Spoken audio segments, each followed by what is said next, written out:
ரஷ்ய விண்வெளி வீரர் யூரி ககாரின் அவர்கள் வந்து 1961ல விண்வெளிக்கு போறாங்க. கிட்டத்தட்ட ஒரு 12 நாள் அவங்க சுத்தி அந்த ஆராய்ச்சிலாம் பண்றாங்க. மனித குலத்தில் மிகப்பெரிய ஒரு சகாப்தத்த படைக்கிறாங்க. இதுல என்ன ஒரு ருசிகரமான சம்பவம்னா, ககாரின் அவர்கள் வந்து இறங்கிட்டாங்க. அவங்களுக்கு ஒரு பாராட்டு விழா எடுக்கணும் அப்படின்னு எல்லாரும் முடிவு பண்றாங்க. ஒரு பாராட்டு விழா எடுக்கப்படுகிறது. அப்போது எல்லாருக்கும் ஒரு விஷயங்கள் அங்கங்க இருக்கிற எல்லாம் பெருமக்கள் தானே! எல்லாம் கொஞ்சம் பேசுவாங்கல்ல. ஒரு ஒரு விண்மீன பார்த்திருப்பாரா? சூரியன பார்த்திருப்பாரா? அவங்கலாம் நெறைய கேலி கிண்டல்கள்லாம் பண்ணாலும், ஒருத்தர் இடையில கேட்கிறாரு, "விண்வெளியில போனீங்களே, கடவுள பார்த்தீங்களா?" அப்படின்னு அவர் கேட்கிறாரு. அதுக்கு அவரு சிரிச்சுக்கிட்டே பதில் சொல்றாரு, "பூமியில் கிடைக்காத கடவுளா விண்வெளியில் கிடைக்கப் போகிறார்? நீங்கள் கடவுளை பூமியில் தேடுங்கள். விண்வெளியில் தேடாதீர்கள்." அப்படின்னு ஒரு பதில சொல்றாரு. இது நகைச்சுவையா அவர் சொன்னாலும், ஆனா இது உள்ள ஒரு அர்த்தம் இருக்குங்கிறத நம்ம புரிஞ்சுக்கணுங்க. அதாவது நம்ம சொல்லுவோம், தேவலோகத்தில கடவுள் இருக்கிறாருங்க. இந்திரர் இருக்கிறாரு. என்னென்னமோ நம்ம பேசுறோம்ல. இப்ப நாரதர்லாம் விண்ணுலகத்துல தான் வரேன்னு சொன்னாரு. அதெல்லாம் பார்க்கும்போது அவங்கலாம் பார்த்தீங்களான்னு கீழ கிண்டலா பேசுவாங்கல்ல. அதுக்கு அவர் எவ்வளோ நாசூக்கா பதில் சொல்றாரு பாத்தீங்களா? இதுக்கு இன்னொரு விஷயம் இருக்கு பாருங்க. நம்ம தென்கட்சி சுவாமிநாதன் அவர்கள் இருக்காங்கல்ல. அவங்க இதுக்கு சம்பந்தமா ஒரு கதை ஒண்ணு சொல்றாரு பாருங்க. ஒரு வீட்ல ஒரு குடும்ப தலைவர் இருக்கிறாரு. அ ஒ மனைவி இருக்கிறாங்க, பிள்ளைகள் இருக்கு. அவரோட அம்மா இருக்காங்க. இப்போ அழகான ஒரு குடும்பமா இருந்த குடும்பம், ஒரு கட்டத்தில அவங்களுக்குள்ள ஒரு அன்புகள் இல்லாம, ஒரு பிரச்சனைகள் அதிகமா ரொம்ப போராடிக்கிட்டு இருக்கிறாங்க. அந்த குடும்ப தலைவன் நைட்டு படுத்திருக்கிறாரு. அவர் கனவுல கடவுள் வராரு. "ஏப்பா, நான் உங்கள விட்டு போகலான்னு முடிவு பண்ணிட்டேன். தயவு செய்து உங்களுக்கு என்ன வேணும்னு கேளுங்க." அப்படின்னு அவர் கேட்கிறாரு. அவருக்கு ஒண்ணும் புரியல கடவுள பார்த்த உடனே. "என்னங்க சொல்றீங்க?" அப்படின்னு அவர் கேட்கிறாரு. "அப்பா நான் கடவுள் தான்ப்பா. உனக்கு ஏதாவது செய்யணும்னு நெனைக்கிறேன். நான் உங்க விட்டு போறதா முடிவு பண்ணிட்டேன். உனக்கு என்ன வர வேணுமோ கேளுப்பா." அப்படின்னு அவர் சொல்றாரு. "ஐயா, ஐயா ஒரே ஒரு நாள் டைம் குடுங்க.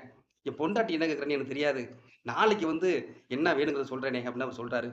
"சரிப்பா." அப்படின்னு அவர் கிளம்புறாரு. அதுக்கு பிறகு குடும்பத் தலைவர் காலைல எந்திரிச்ச உடனே, கடவுள் வந்தத பத்தி மனைவி, பிள்ளைகளிடம் சொல்றாரு. முதல்ல நம்பாதவங்க பிறகு நம்புறாங்க. அவங்க சொல்றாங்க, "ஏங்க அவரு போறதே போறாரு. ஒரு நகை எவ்வளவு கேளுங்க. பணத்த கேளுங்க." அப்படின்னு அந்த அம்மா சொல்றாங்க. பிள்ளைகள் தனக்கு தேவையான பொருட்கள புள்ளைங்க சொல்லுது. "எல்லாத்தையும் கேட்போம். எல்லாம் மொத்தமா கேளுங்க. நம்ம வர்றதெல்லாம் லாபம் தானே." அப்படின்னு அந்த அம்மா சொல்றாங்க. உடனே யோசிச்சுக்கிட்டே இருந்தவரு, டக்குன்னு அவரோட அம்மா, வயதான மூதாட்டி ஒருத்தர் இருக்கிறாங்க. அவங்க சொல்றாங்க, "எப்பா இதெல்லாம் நீ கேட்காத கடவுள்கிட்ட. கடவுள்கிட்ட நாங்க அன்பா வாழணும், சந்தோஷமா வாழணும்னு கேளுப்பா." அப்படின்னு அவங்க சொல்றாங்க. உடனே இவரு முடிவு பண்றாரு, அம்மா சொல்றது தான் சரி. அதனால நீ இந்த பொருளெல்லாம் இன்னைக்கு வரும், நாளைக்கு போயிரும். ஆனா அன்போடவும், சந்தோஷமா நம்ம இருந்தோம்னா, காலங்காலமா நம்ம குடும்பம் செழிப்பா வாழுமே அப்படின்னு முடிவு பண்ணிட்டு, நைட் அதே போல படுக்க போறாரு. அதே கடவுள் வர்றாரு. "என்னப்பா முடிவு பண்ணிட்டியா? உனக்கு என்ன வேணும்?" அப்படின்னு கடவுள் கேட்கிறாரு. உடனே அவர் சொல்றாரு, "ஐயா கடவுளே, எல்லாரும் நாங்க அன்போட, சந்தோஷமா வாழணும். அது போதும் எங்களுக்கு. வேற ஒண்ணுமே எங்களுக்கு வேண்டாங்க."